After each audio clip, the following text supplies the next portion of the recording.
अस्सलाम वालेकुम नाज़रीन, कामरान शाहिद के शो में इरशाद भट्टी ने आज मियां जावेद लतीफ़ को तुन कर रख दिया। ऐसी चिट्रोल की कि आज उसको इमरान खान पर तनकीद करना महंगा पड़ गया। आइए नाज़रीन ये वीडियो देखते हैं, फिर मासी डिटेल आपके सामने रखते हैं। ना कोई खड्डा ना कोई जंप, जीवे साडा ट्रंप, जीवे साडा ट्रंप। ना CNG स्टेशन ना पेट्रोल पंप, जीवे साडा ट्रंप, जीवे साडा ट्रंप। वाह।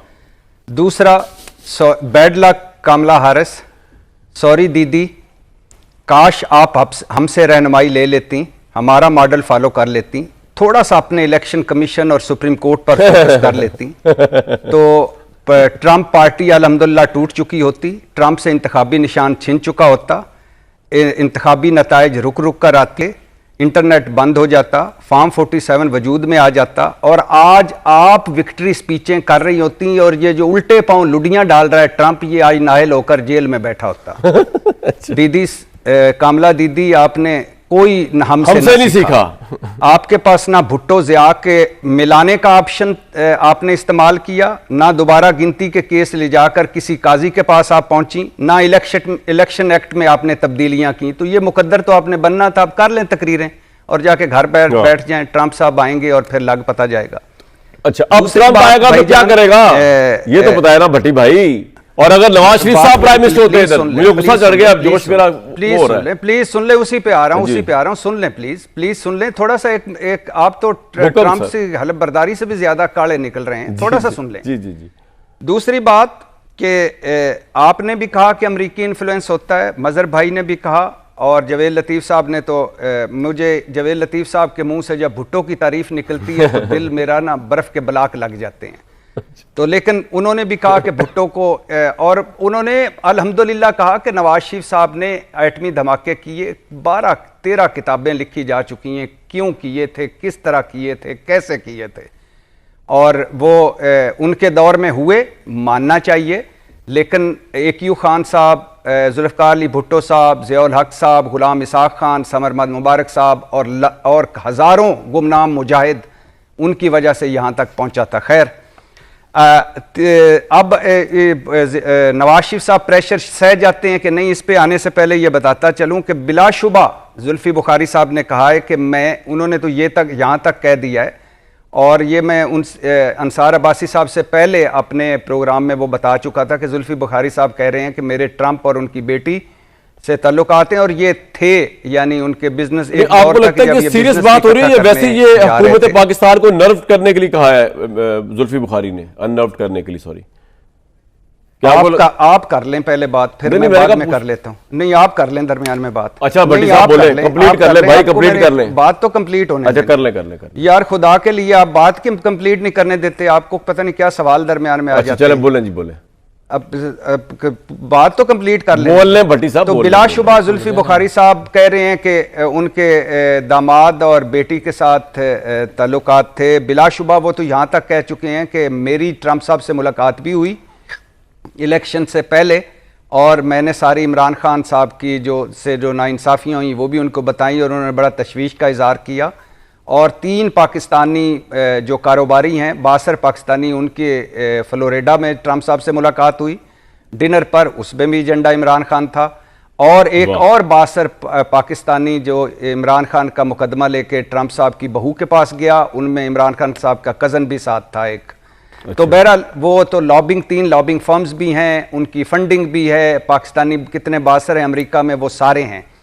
लेकिन मुझे समझ नहीं आ रही कि ये हुकूमत फॉर्म 47 की जाली और हुकूमत जो है, मैंडेट लेस हुकूमत जो है, ये पता नहीं क्यों बुखलाई फिर रही है, घबराहट में, खौफ में है कि पता नहीं इनको क्या हो गया, सोग में है, कोई अपनी ट्वीट्स डिलीट कर रहा है, कोई मुबारकबादें दे रहा है, कोई इस चक्कर में है कि पता नहीं अब इमरान खान, ट्रंप का फ़ोन आएगा, इमरान खान चला जाएगा। इमरान खान ने आज क्या कहा है वो ज़्यादा इंपॉर्टेंट है। सुन ले, इमरान खान कह रहे हैं कि मेरी रिहाई का मामला अमेरिका से नहीं पाकिस्तान से होगा।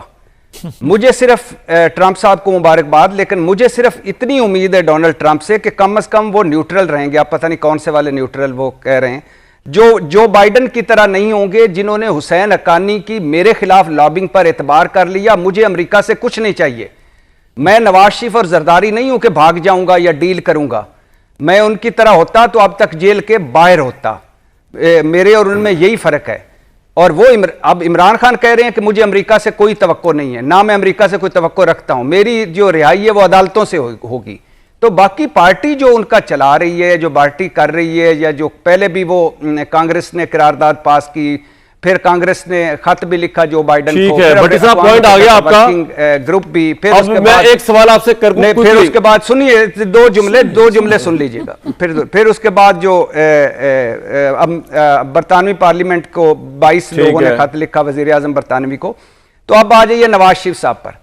ये किसने कहा है, कौन कह रहा है कि नवाज शरीफ साहब के कंधे इतने मजबूत हैं कि वो प्रेशर सह जाते हैं? प्रेशर सह जाते तो खैर से इसी मुल्क में सऊदी अरब ने अपना किया और उनको बुला लिया, जद्दा सरूर पैलेस चले गए।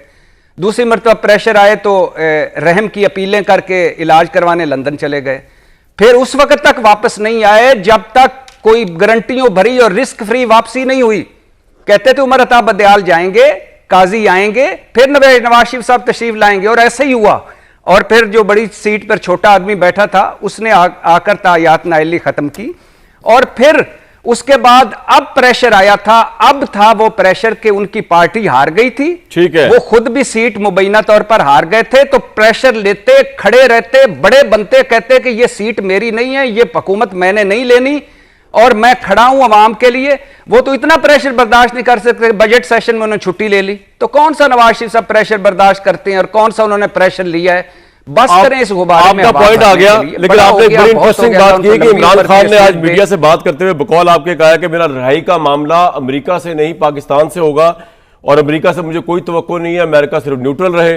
तो हैरानगी की बात है कि जुल्फी बुखारी साहब जो है वो क्या कर रहे हैं, वो ब्लफ गेम खेल रहे हैं या इमरान साहब पता नहीं क्या बात कर रहे हैं, इस पर जरूर बात करेंगे। ख्वाजा आसिफ साहब ने जो ट्वीट की है ना वो बड़ी इंटरेस्टिंग है। उन्होंने कहा कि जी नवाज शरीफ ने तो इमरान खान को कॉल कर, बाज़ अफराद का कहना है कि अमेरिका से कॉल आए हैं कि देर और इमरान खान को कॉल करने वालों के हवाले कर दिया जाएगा, पाकिस्तान कॉल पर इनकार करने की जरूरत नहीं कर सकता। नाहिल अदब के साथ अर्ज है कि नवाज शरीफ को कॉल के साथ $5 अरब की ऑफर की गई थी, उसे इनकार किया, एटमी धमाका भी किया, फिर मुशर्रफ को कॉल आई तो वो लेट गया। मैं ये एक बात बताना चाहता हूं कि जो आर्मी चीफ हाजिर सर्विस होता है ना, उसके मुतल्लिक तो कोई बात नहीं कर रहा होता, करनी चाहिए भी नहीं।